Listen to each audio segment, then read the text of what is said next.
बिस्मिल्लाहिर्रहमानिर्रहीम। अस्सलाम वालेकुम नाजरीन, मैं हूं आपका होस्ट गुलाम मुस्तफ़ा सिंधु और आप देख रहे हैं सिंधु पी के यूट्यूब चैनल।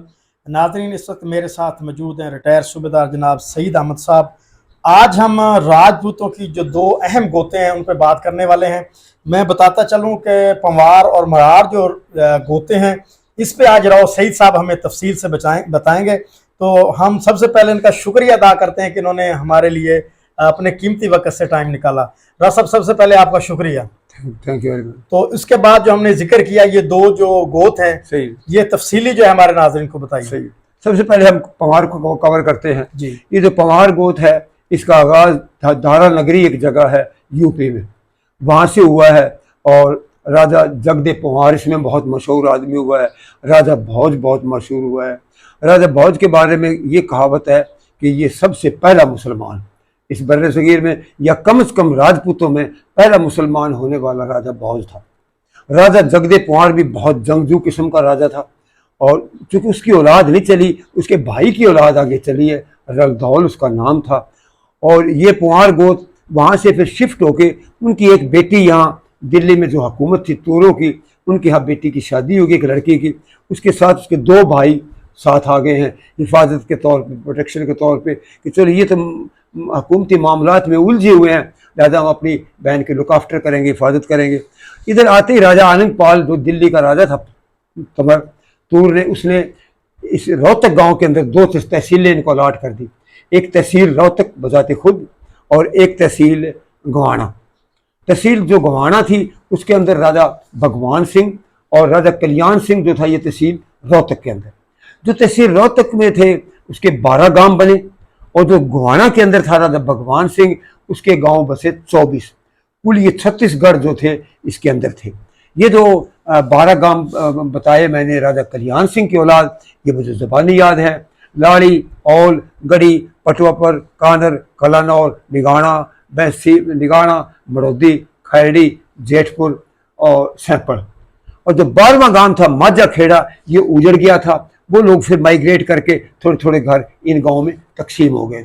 बाकी जो 24 गांव मैंने आपको बताए हैं वो 24 के 24 ही मुझे ज़बानी याद है। चांदी है, बैसी है, उसके बाद बरसी है, बौंद है, उसके बाद बड़ियानी नहीं है इसके अंदर, उसके बाद सिवाना है, कैनी है, पुट्ठी है, ये हत्ता के चांदी, ये सारे के सारे गांव 24 थे। 36 गांव इसके अंदर ये आबाद हुए हैं।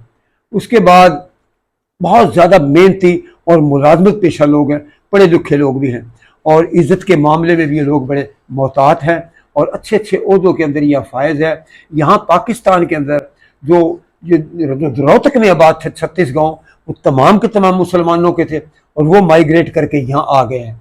लिहाजा जो यूपी के अंदर थे उसमें जो मुसलमान थे वो भी वहीं रह गए, चूँकि यूपी का तबादला नहीं था, पंजाब का तबादला था।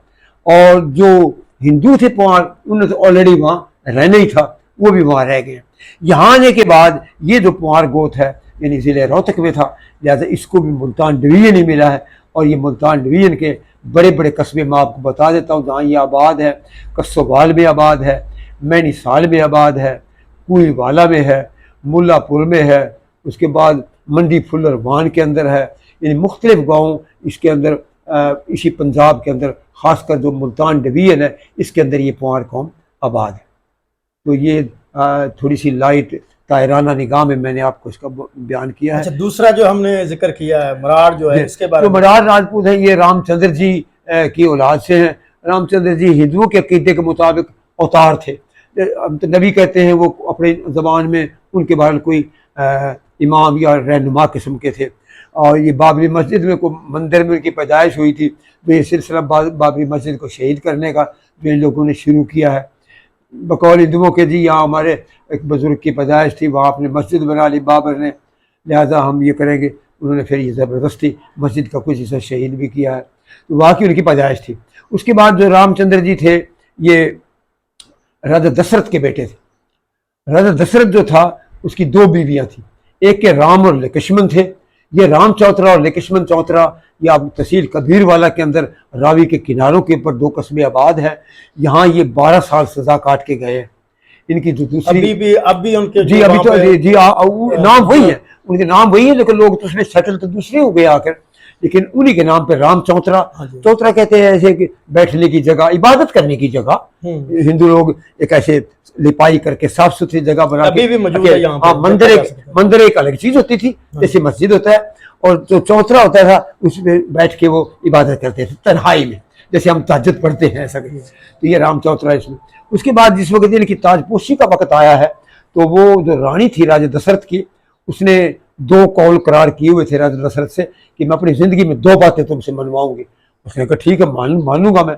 जब देखा है कि भाई ताजपोशी में रामचंद्र जी को मिलेगी ये ताजपोशी ये हुकूमत, तो उसने वो ब्राह्मण वगैरह जो रसूमात वाले लोग अंदर बुला लिए और अपने खामिद को बुला लिया। उसने कहा कि देखो 2 चीज़ों का मैंने वादा किया हुआ है, वो मेरी पूरी करें। उसने कहा क्या? उसने कहा एक तो ये ताजपोशी मेरे बेटे भरत के नाम करो, इसको काटो रामचंद्र जी, और दूसरा ये कि इन दोनों भाइयों को कहीं मार न डाले मेरे बेटे को, इनको दिसोटा दे, इनको वो कर दे, देश बदर कर दें। वो 12 से 14 साल तक दिसोटा यहाँ तहसील कबीरवाला के राम चौतरा किस्मत चौतरा में गुजार के गए। इन्हीं के अंदर एक बहुत सीता का किस्सा है जिसको रावण लेकर चला गया था श्रीलंका में। वो सीता इबादत कर रही थी और ये कड़ा मार के चले जाते थे मेहनत मजदूरी के लिए। कड़ा से मुराद ये होती थी कि कोई चीज़ उसमें इंटर नहीं हो सकती थी, अपने इल्म से मारते थे या उन पर कोई इल्म था, जादू मतलब जादू समझ लें। अभी मुसलमान होते हुए हम ये तो नहीं कहेंगे कि उनके पास कोई। तो उसके बाद फिर ये रावण जो है किसी भिखारी की शक्ल में आया है। उसने कहा मुझे भीख दे, वो चावल साफ कर रही थी। उसने कहा फिर ऐसे हाथ करके किया ना, तो उसका रानी जो सीता थी उसका हाथ उस कड़े से बाहर निकल गया। लिहाजा वो रावण उसको लेके चला गया श्रीलंका में। फिर आगे वो लंबी कहानी हो जाती है। लिहाजा ये सीता की औलाद है, माँ इनकी सीता थी, इनकी मराड़ों की, और बाप इनके रामचंद्र जी थे। और हिंदू लोग इनका तकरीबन इतना एहतराम करते हैं जैसे हम सैयद फैमिली का करते हैं, कि इसी तरह इनका एहतराम करते हैं। ये लोग भी बड़ी बहादुर कौम थी। ये जब पृथ्वीराज का पहले मैं किस्सा चौहानों में बयान कर चुका हूँ, वो रिश्तेदार थे इनके, यहाँ से उनको यूपी से माइग्रेट करके और को 360 गांव हरियाणा में इन मडारों को उसने अलाट किए। इससे उसकी हुकूमत और भी मजबूत और वसी हो गई। और ये पानीपत की दोनों जंगों के अंदर भी ये मडार बहुत लड़े हैं। और बाहर से जितने हमलावर आते थे, याद रखिए जो हमलावर मगरबी साइड से आते थे, ये मुगल वगैरह, ये तो इनका तो नजरिया ही कुछ और होता था, लूट खसोट का या कोई अच्छी किस्म की औरतों का। जो लोग उधर से आए हैं इस्लाम फैलाने वाले, जो कलकत्ता और मुंबई की तरफ से जो लोग आए हैं, उन्होंने इस्लाम को बड़ा फैलाया है। पर यहाँ से मुगल लोग आए हैं, इन्होंने भी आके कार्रवाई कारनामे तो बहुत अच्छे किए हैं। औरंगजेब इनमें बहुत अच्छा बादशाह पैदा हुआ है। बहरहाल फिर ये लोग यहाँ मडार एक बहुत अच्छा गोत है। और उधर ये ज़्यादातर ज़िला करनाल में थे। ज़िला करनाल की तहसील करनाल और तहसील कैथल, और एक तहसील गूले थी, वो आधी तहसील थी। जैसे अब्दुल हकीम हमारी आधी तहसील कबीरवाला में, वहाँ एक दफ़ा एसी बैठता था हफ्ते में। ये 2.5 तहसीलों के अंदर प्योरली वहाँ पे पंवार थे। और आजकल ये लोग इनको अलाट, लियाकत अली चूँकि करनाल का ही था, उसने ये इनको अलाट किया था सरगोदा और मियाँ वाली का इलाका, और 80% मडार उसमें चले गए हैं। और बाकी जो लोग हैं वो यहाँ चोरी छुपे या रिश्तेदारों के पास मुल्तान डिवीजन में भी रह गए हैं। ये मडारों की 60 से हिस्ट्री थी। ये बड़ा अच्छा दिलेर गोत है। यहाँ हमारे नज़दीक बिलावलपुर गांव है, ये सियून गांव के ये भी मडार हैं और बड़े मर्द और दिलेर लोग हैं। मुलाजमत के लिहाज से भी पहले तो इतने ज़्यादा आगे नहीं थे, अभी तो इनके भी बड़े बड़े ओहदों के ऊपर लोग हैं और तालीमी एतबार से भी मडार काफ़ी आगे निकल चुके हैं। जी रसूल, आपका बहुत बहुत शुक्रिया। Thank you. जी नाजरीन, ये थी 2 जो गोत हैं, पंवार और मडार, इस पे तफसीली गुफ्तगू राव साहब ने जो आपसे की। तो इसी के साथ मैं उम्मीद करता हूँ आपको पसंद आई होगी। मिलते हैं नेक्स्ट वीडियो में। अल्लाह हाफ़िज़।